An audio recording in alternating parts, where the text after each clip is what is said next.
Today's meditation practice, we're going to be focusing on anxiety, and we'll be looking at it from the Tibetan or the Buddhist way, not necessarily just the Tibetan school of Buddhism, but of Buddhism in general. So anxiety, I read a book called The Anxious Buddhist, and he said that anxiety is like an arrow. So there are two arrows, I should say. So the first arrow comes and gets you and causes pain, and there's an open wound, and you might be looking at that wound or exploring it and thinking, oh my God, this hurts. And all of a sudden, another arrow comes and shoots you in exactly the same place. Obviously, that second arrow is going to be much more painful because there's an open wound already, and so it's more painful. It increases the pain, basically. And that's what, kind of what panic or anxiety, I'm going to use panic and anxiety interchangeably in this session. But that's a bit like what panic is. So first of all, we have panic about something, about an idea, about a person, about a situation. Maybe we don't even know what this panic is about. And so that's the first arrow, is that we have this panic. And the second arrow is that we panic about the panic. And we worry about the anxiety that we're having. And that's the second arrow. So what we want to do, in general, what people with anxiety want to do, is to release that second, or to prevent that second arrow from coming and shooting us. Because sometimes that second arrow can be stronger, just like, the second arrow, if you're shot with an arrow, if that second point is more painful, the fear of the panic, or am I going to panic again, or oh my goodness. So we want to, the whole purpose of the meditations is to prevent that second arrow from being shot into us. And I have suffered from anxiety. I know quite a few people in my life that have suffered from it. Mine doesn't seem to be as bad as other people's, but that's okay. Everybody has a different level of it, and I shared that with you because I can relate to some of what I'm saying, and I think these techniques are really useful. So that's why I kind of pulled out this information for this session. Okay, so as we're just thinking about that concept, if we start to warm the body up, so rolling the head from side to side. And in most meditations, I say that you can do this while you're lying down in bed, and you can listen to the first part of me jabbering on about this in bed, changing direction. But as we actually get to the practice, I would like you to sit up. So even if you're in bed, to sit up, and now rolling from side to side. And I always sit, I don't know if you can see, but I always sit on a block. If you don't have a block, like a cushion, a pillow, anything, to raise the hips up, because that does make it a little bit more accessible, a little more comfortable. And we're not going to be meditating too much, especially if this is the first time you've meditated about anxiety. I don't want to keep you here for too long. And if we bring the knees up, and maybe make windshield wipers. If you are lying down, this is quite an easy one to do, lying down. And making any other little adjustments that you need to do in order to sit comfortably. Okay, so I'm going to talk about, I just described how anxiety can feel. And I would like to now go on to what causes anxiety. And if you've been watching my other meditations, it's probably going to be no surprise that I'm going to say the ego. And it's really hard to hear that, especially if we suffer from these different conditions. It's hard to hear that we have an ego, but the fact of the matter is that all of us have an ego to different levels. So this is what anxiety does, is it makes us kind of think of I and only I. So how can I be safe? And we tend to forget about other people that are around us. So it is, how can And it's also that we might know that we're being quite selfish. We might know that we are being quite self-centered when this is happening, which can also increase the panic or anxiety. But it can also make us have this fake sense of who we are. So, I'm fine, but I have to go to work, or I'm fine, but I have to, be a mother or a father to my children, or a sister, or a supporter, or whatever the thing is. So then all of a sudden we put this fake role on, and those feelings get pushed down further and further, which isn't healthy for us either. And so again, what is the best antidote to get rid of the ego is compassion. So if we spend some time feeling compassionate for others, or building, our knowledge of compassion. And this, I'm going to be doing quite a few of these meditations, and all of them will be on my YouTube channel, which I believe has the same name as my Facebook page here. And it's about repetition. So if you go to the doctor and say, I suffer from anxiety, they're going to give you an antidepressant. Meditation is an antidepressant. It's a daily thing that we need to do in order to train the mind to think differently. If we think of anxiety as a wild elephant, it needs to be contained. So the elephant might be there, but in order to calm it and to live with it so that it doesn't destroy us and trample down all of these roots that we've grown, it needs to be practiced daily. And also, so having said that, you're not going to walk away from this session like, oh, it's not a cure for anxiety. You might feel slightly better, you might feel slightly worse when you explore it. But with time, your mind will be able to sit more peacefully, more calmly. You'll be able to sit in meditation for longer than a few moments. You'll be able to observe and recognize the anxiety. And that comes with time, maybe weeks, months, years. So be patient. What helps the anxiety go away? I guess is that we acknowledge it, that the worry or the panic or whatever it is there. So if we acknowledge it and we don't fight it, because I think, and that's certainly when I've experienced anxiety, oh God, it's coming, and I have this meeting that I'm going into, and I'm shaking, and I have to speak, or when I used to do group therapy, I'm going into a group, and it's really debilitating. And I never used to tell anybody that was happening to me. They may have seen that I was shaking, may have thought maybe I'd had a big night out the day before, but it's about, we need to acknowledge it and become friends with it. The more that we attempt to fight it, the more we attempt to hate it or to try to get rid of it, the stronger it becomes. The more we start to believe whatever this panic is saying. So how do we accept the anxiety? With a lot of patience, with a lot of time, and to be an observer of it.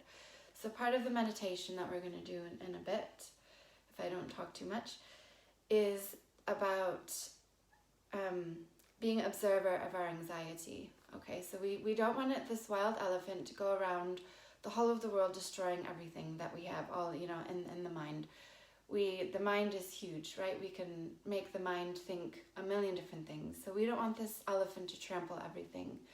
We want to imagine that it's just contained within our body, not even our minds, but from the neck down in the body, and that it's like a ping pong ball just bouncing back and forth, because that symbolizes that the anxiety is contained in some way. It's not going to run free and wild. It has these parameters that it can bounce around in. And as it's bouncing around in here, with time and patience, we can observe this anxiety. We can slow down and think, what is it that's triggering this anxiety? What does it feel like? And the more that we can observe that and really sit with it, even for 2 or 3 minutes, is a huge, huge thing. And it might feel when you're in that panic like hours. But the more that we're able to do that and to calm down, the easier that we can deal with anxiety long term. So let me see if there's anything else.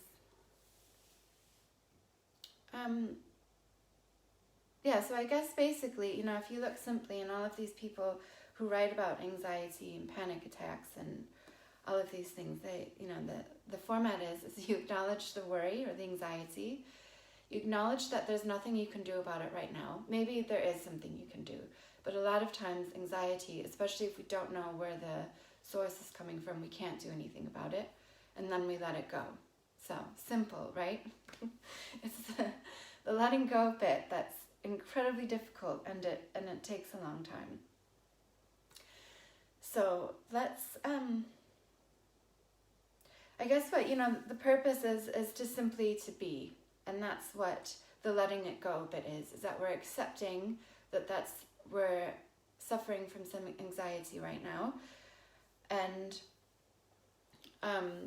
we just have to accept it and stop and think and take ourselves out of this anxiety, because the more we say don't be anxious, the more we tell ourselves, I'll give you an example, like, oh, I'm going to mess up, I'm going to faint. That used to be my thing. I'm going to faint. And I'm going to faint in front of all of these people while I'm speaking, or I'm going to faint on the train or in the shopping mall, or while I'm driving. That used to be a really big thing for me.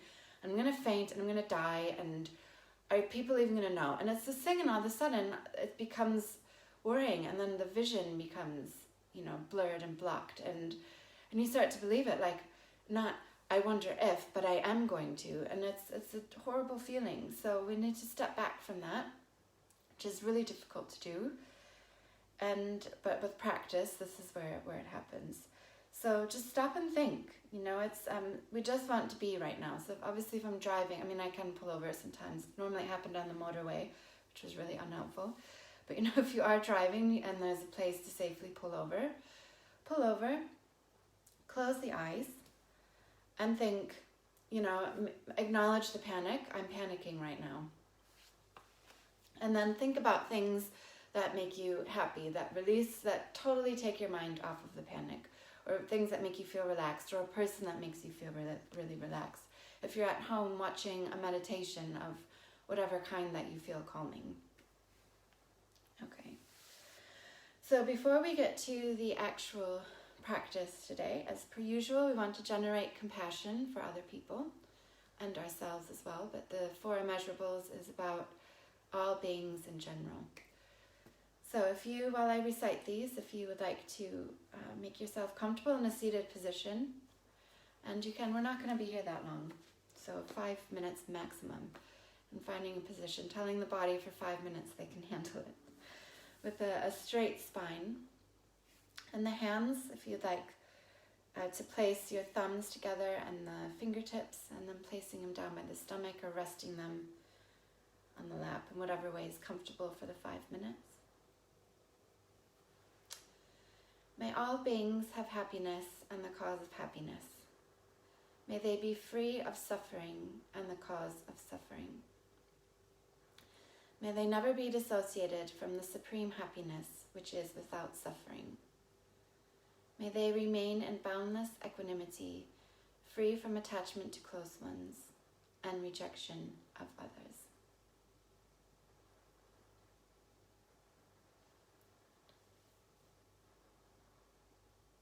Beginning the practice with our open space. And that's important in meditation. Meditation is repetitive, because the more the body becomes used to something, the easier it is to become in that state. So I would encourage you to find an open space that you develop your own, that every meditation session you do. Of course, after some time, if you would like to change it, but let's say at least for the first few months, have the same place. Something that's really easy to go back to. It's helpful if it's high up, that we can overlook things.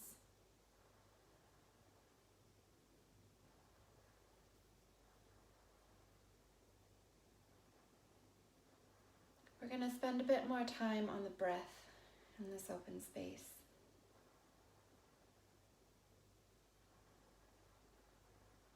So first, starting off with this white light.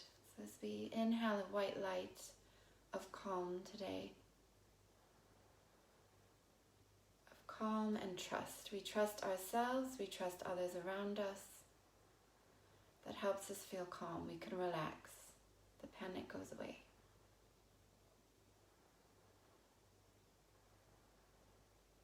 Exhaling out anxiety, disturbing thoughts.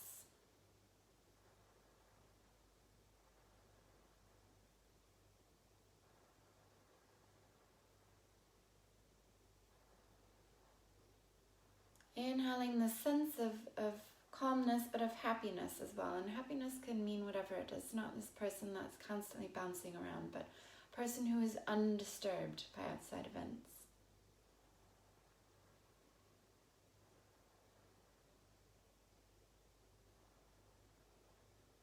And exhaling out any tension, any stress, allowing the shoulders to fall. Becoming aware of the body in this space. I'm imagining that I'm in a nice warm place with the sunshine just shining on me, relaxing the muscles so that I fall down into the ground.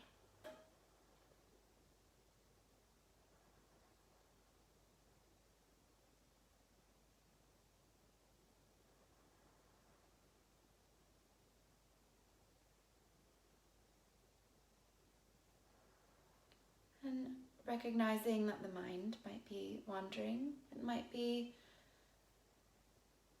focusing on some anxiety at the moment, and that's okay. We're going to observe the anxiety. We're not going to tell it to go away. We're going to sit with it. We're going to let it bounce around. And in this open space, as it bounces around in our bodies, when we exhale, we're going to release that nervous energy out into this open space.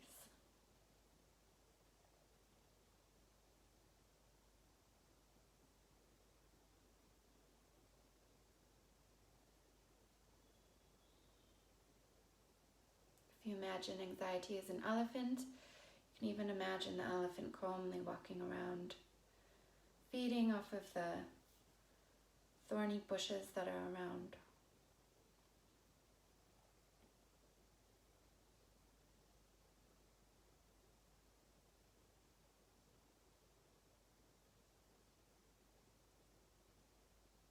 And carrying on to some calm, abiding meditation. So still working with this breath.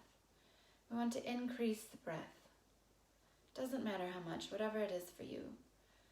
Especially if we're in a moment of anxiety, that breathing is quite tense and shallow, so it's okay. Just as we inhale, say, I am calm.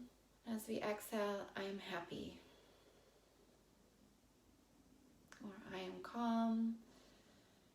Exhaling, I'm in control of my mind. There's rarely other things we are in control of other than the mind. So finding whatever 2 phrases or maybe more to work with the breath. Increasing the inhale and lengthening the exhale. And if it's too difficult to find a saying, say, I am breathing in. I am breathing out. Maybe counting to 5.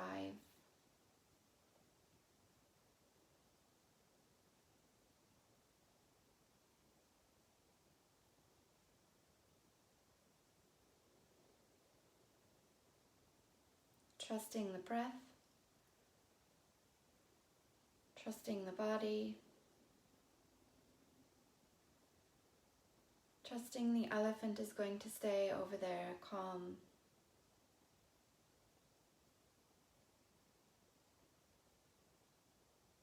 Being patient.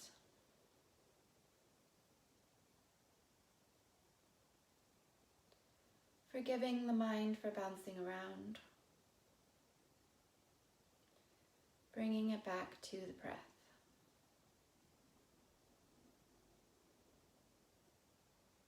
I am in control of my mind.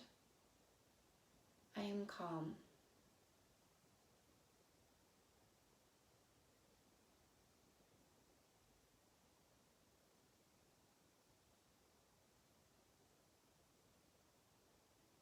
And if you'd like to stay here for a while, if this feels comfortable. If you're watching live, you can mute me. If you're watching on the replay or on the video, then take a pause and carry on with that meditation. Otherwise, we're going to tell ourselves that the practice is coming to an end. And we're going to open up the rucksack and place in this tool. So this tool of calm abiding meditation where we focused on the breath. Maybe any bits of knowledge that we found useful while I was talking in the beginning.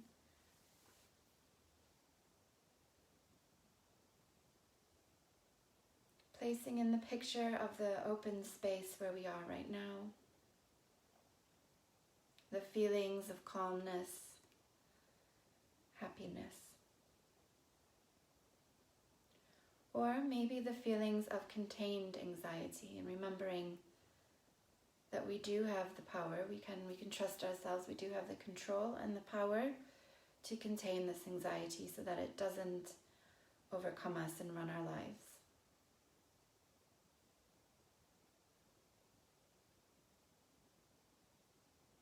Zipping up the rucksack, placing it on our back so that we can use it throughout the day or the week. Coming away from the open space. Imagining ourselves walking back into whatever world we're currently in. Gently opening up the eyes, becoming aware of the room, the moment, the sounds, what we're wearing.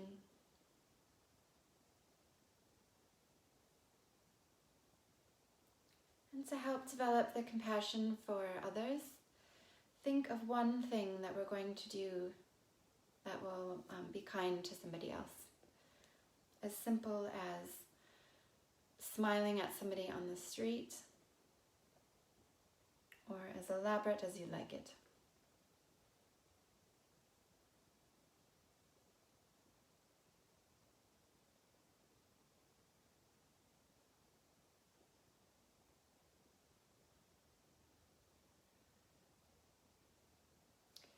Placing the hands in front of the body, bowing the head and dedicating our practice to somebody who needs some strength, who needs some love or compassion today. That can be ourselves. Thanking the mind for allowing us to explore this anxious topic. And also thanking the body for sitting if it's something that we don't normally do. Thanking it for sitting for so long. And I thank you very much for joining me. I am always up for feedback, so send me a message or write in the comments. Also, any ideas if you'd like for me to explore. I'm really enjoying doing this and researching different ideas that people give me. So I thank you very much, and I will be here tomorrow around 7:30 as well. So hope you have a lovely day.